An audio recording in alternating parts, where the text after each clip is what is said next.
Welcome to J Sports. I'm your host, Jason Alamillo, and this is your Cowboys versus Falcons preview. Now, make sure you like, comment, share, and subscribe to the channel for some more videos just like this. Here we go. Let's do this. Atlanta coming off a huge win against New Orleans. That's right. They played the New Orleans Saints, and they're coming off a win with them against them. And Dallas's numbers are still good this season. They are at 6-2 in Week 10, so that's great. And how we got here is still great, despite last week's awful and disastrous showing from the Dallas Cowboys. They are still a 10-point favorite at home, though it's been a while since they won a game by 10 points. Last game against the Giants, that's when they did it. And, then they barely held on against the Patriots, and we don't want to go over that game with the last drive, the overtime, and all of that. And then, of course, with the Vikings, they win and steal a game that they should have lost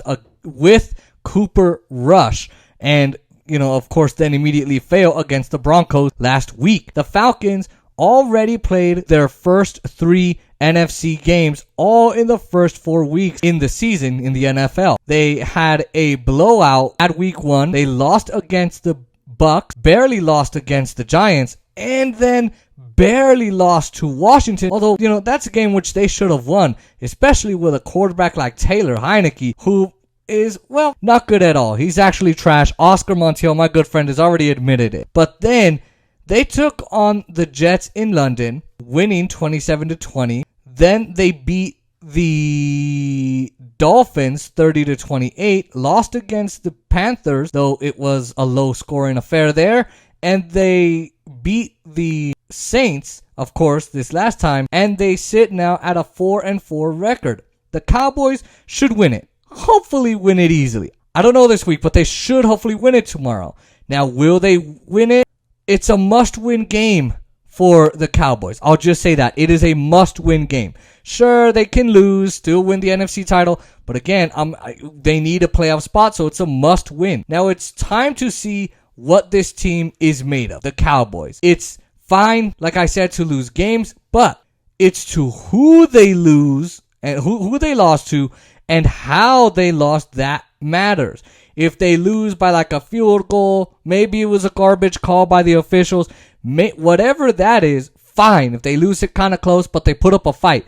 If they lose like they did last week, that's the main problem we have. Now, the Cowboys need to start winning games.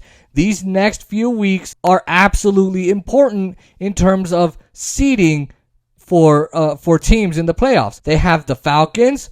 The Raiders, I'm not really worried at all about them, although I hope Dallas can win. And they have the Chiefs.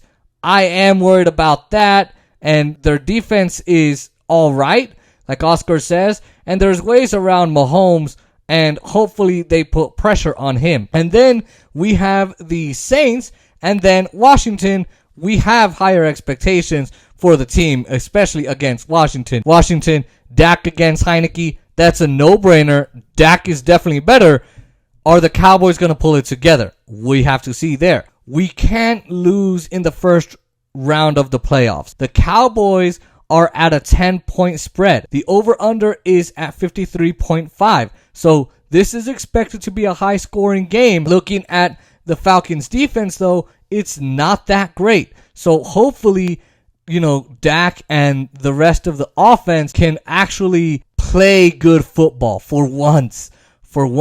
Now let's look at the playoffs picture and see what it looks like. So you got 5 really, really good teams here. The Cardinals, the Packers, the Bucks, the Cowboys, and of course the Rams. For the Cowboys, they need to desperately avoid the Cardinals and the Rams in the first round of the playoffs. We can't play the Cardinals or the Rams. They would beat Dallas. So whatever they can do, we'll play anybody but those 2 teams.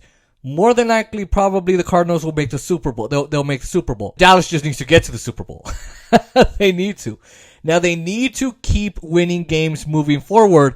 But again, we cannot have them playing against the Cardinals or the Rams. Now, let's go to Tyron Smith and the offensive line. Smith missed last week, bone spurs basically, and Mike McCarthy said it's not a long-term issue. They aren't ruling him out for tomorrow, but I'm not certain that he's going to be there. So now let's look at some alternatives. It's Terrence Steele last week at left tackle. I wasn't okay with it. In the actual game against the 7th round edge rusher, Terrence Steele allowed more sacks, almost the same number of hits, and more hurries in one game at left tackle than in his entire season this year on the right side. So he was awful. And La'el Collins wasn't that much better either. Now, do we roll him?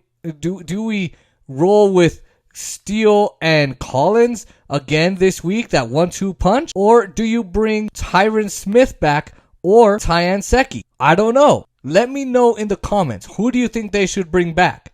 Now, let's talk about Michael Gallup. He should come back this week for the Cowboys. He hasn't played since game 1, week 1, though even without him in the games, they've still had good play out there with their wide receivers. Of course, I mean CeeDee Lamb and Amari Cooper, who've been awesome except for, of course, last week.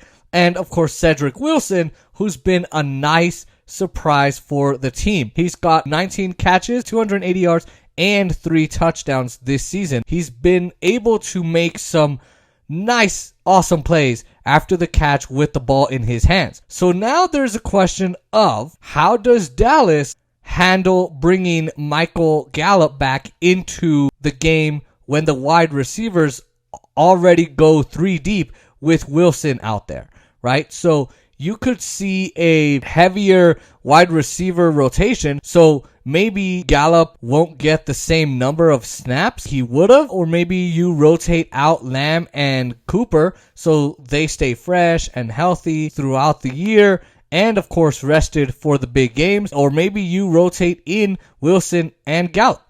So who knows? Now, the defense. The run defense last week looked like the run defense of 2020. That's what it looked like. That is completely unacceptable for this team that is now 6-2. Should be 7-1. Should be 8-0. But there you go. The Broncos and the Patriots like to run the football.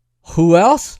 Well, under their head coach, Arthur Smith, the Falcons like to try to run the football. Dallas needs to not sleepwalk, needs to wake up and not play like they did against Denver. They can never do that again, especially against a team that tries to run the ball. This Cowboys team needs to put down their damn egos. That's another thing. They need to stop buying the hype and just play. You know, they felt too good too early last week. This is a coaches and players problem. Now, this team is in a contention for a seat in the playoffs. And to get to that spot, well, they need to win games. That's just the way it goes. They need to be able to win games, and if they cannot win games, well, there's a problem there, right? If they just can't win, I have no idea what to say. Now, predict the score. I think it's going to be 28-20. Some people think it's going to be 30-20, or some people think it's going to be 35-20. Of course, they're trying to cover the spread. I'm saying 28-20 Cowboys, if they actually do it right. Now, if you like these kinds of videos and you want to see more and you want to see my post-game analysis, make sure you like, comment, share, and subscribe. And the game starts at 10 a.m. Pacific, 12 p.m. Central, 1 p.m. Eastern, and 11 a.m. Mountain Time. It's probably not going to be nationally televised, so look for any streams that you can on YouTube, and let's see if the Cowboys can win. All right.